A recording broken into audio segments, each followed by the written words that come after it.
ഹിമാലയനിൽ വേറൊരു കോമൺ ആയിട്ടൊരു ഇഷ്യൂ ആണ് നമ്മൾ സ്ലോ സ്പീഡിൽ പോകുമ്പോൾ വണ്ടി ഓഫായി പോവുക. അതേപോലെ ഒരു സ്റ്റാളിങ് ഇഷ്യൂ, വണ്ടി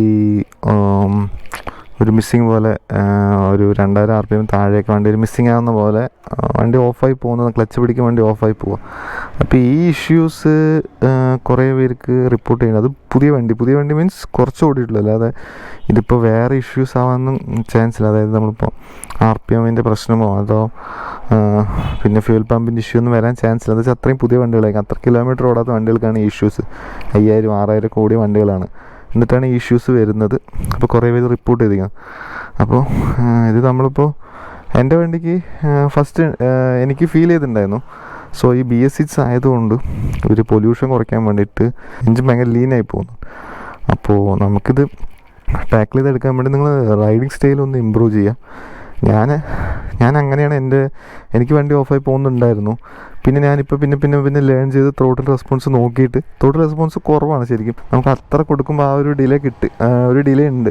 അപ്പം നമ്മളത് ഒന്ന് ടാക്കിൾ ചെയ്ത് പഠിച്ചെടുത്താണ്. ഞാനിപ്പോൾ എന്താ വെച്ചാൽ നന്നായി കൈ കൊടുത്ത് വണ്ടി എടുക്കുക.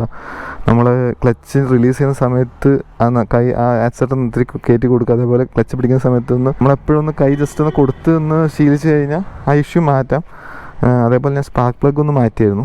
അപ്പോൾ 15,000 എന്തായാലും മാറ്റണം. 15,000 20,000 എന്തായാലും അത് മാറ്റുക. ആകെ 100-120 രൂപ എന്തോ വരുന്നുള്ളൂ നമ്മുടെ ഒറിജിനൽ. നിങ്ങൾക്ക് ഇറിഡിയം വേണമെങ്കിൽ ചൂസ് ചെയ്യാം.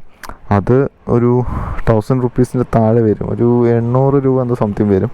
നിങ്ങൾക്ക് ഇറിഡിയം വേണമെങ്കിൽ ഇറിഡിയം നോക്കാം, അല്ലെങ്കിൽ നിങ്ങൾ നോർമലായിട്ടുള്ള പുതിയത് ഇട്ടാൽ മതി. പുതിയതിട്ടിട്ട് ചെക്ക് ചെയ്ത് നോക്കുക. എന്നിട്ട് നിങ്ങളിത് ചെക്ക് ചെയ്യുക. എന്നിട്ട് മതി നിങ്ങൾ ഈ ത്രോട്ടൽ ബോഡി ക്ലീനിങ്ങോ അതിലോട്ട് പോകാൻ. അത് പുതിയ വണ്ടിയല്ലേ, അതാണ് ഞാനും.